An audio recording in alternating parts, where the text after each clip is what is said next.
Hello everyone, तो आज हम लोग जानेंगे कैल्शियम के बारे में, है ना। तो चलिए जानते हैं कैल्शियम, जो कि एक प्रकार का रासायनिक तत्व है जिसका परमाणु संख्या 20 और परमाणु भार 40 होता है ना। और इसका परमाणु आवर्त सारणी में स्थान होता है वर्ग 2 में और आवर्त 4 में। ये वर्ग 2 का तत्व है जिसका इलेक्ट्रॉनिक विन्यास क्या होता है, तो 1s2 2s2 2p6 2 2 4 6 10, है ना।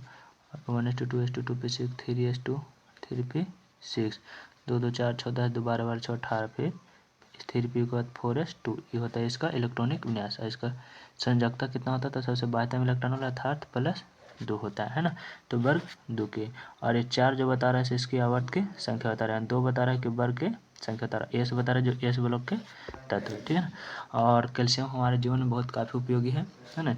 खान पान में होता है। इसका खोज जो है से हम्फ्री डेवी ने 1828 में किया था, है ना। तो चलिए अब इसके कैल्शियम के यौगिक के बारे में जानते हैं। कंपाउंड ऑफ कैल्शियम, कैल्शियम के यौगिक। कैल्शियम के सबसे पहले जो है कल्ली चूना, जिसे हम लोग कैल्शियम ऑक्साइड बोलते हैं, था इसका सूत्र होता है CaO।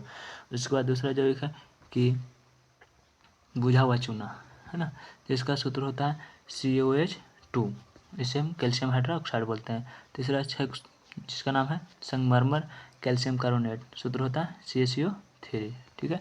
और इसके बाद जो है इसका नाम है विरंजक चूर्ण, जिसे हम ब्लीचिंग पाउडर भी बोलते हैं, ब्लीचिंग पाउडर। इसका सूत्र होता है CaOCl2। उसके बाद है जिप्सम, ठीक है, इसका सूत्र होता है CaSO4 ½ H2O, ठीक है। अब एक क्वेश्चन यहाँ पर है अगला पॉइंट कि कैल्शियम हाइड्रोक्साइड बनाते कैसे हैं, ठीक है ना। तो कैल्शियम हाइड्रोक्साइड कब बनता है, तो जब कल्ली चूना को जल से अभिक्रिया कराया जाता है तब हमें COH2 प्राप्त होता है, अर्थात कल्ली चूना CaO, और जल के साथ अभिक्रिया कराते हैं तो हमें प्राप्त होता है CaO2, साथ में कुछ ऊष्मा प्राप्त होता है।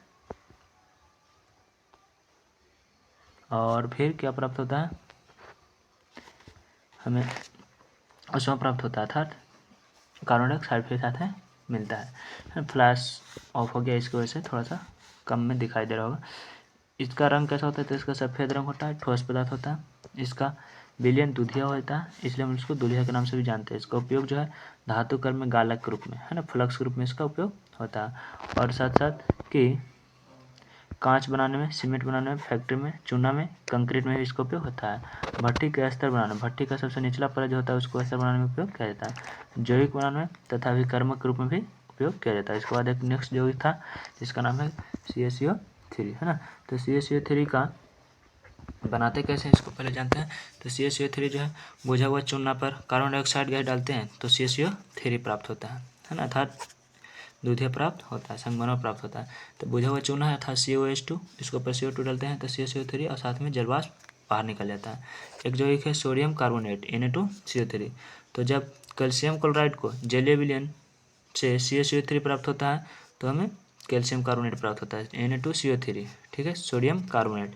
सोडियम कार्बोनेट को जब CaCO3 अर्थात कैल्शियम क्लोराइड से अभिक्रिया कराते हैं तो कैल्शियम कार्बोनेट और सोडियम क्लोराइड प्राप्त होता है। तो हमें प्राप्त करना है पर कैल्शियम कार्बोनेट, जिसका गुण है कि सफ़ेद होता है, ठोस चूर्ण होता है तथा जल में कम घुलनशील होता है। जब 12,000 केल्विन ताप पर गर्म करते हैं तो यह कार्बन डाइऑक्साइड जाता है, अर्थात कल्ली चूना में बदल जाता है। और इसका उपयोग इमारत बनाने में होता है, धातु कर्म में होता है, दंतमंजन बनाने में, सौंदर्य के साधन अर्थात मेकअप के सामान बनाने में, साल्वे विधि में होता है, ठीक है ना। इतना ही काफ़ी है, अगले वीडियो में आगे मिलते हैं।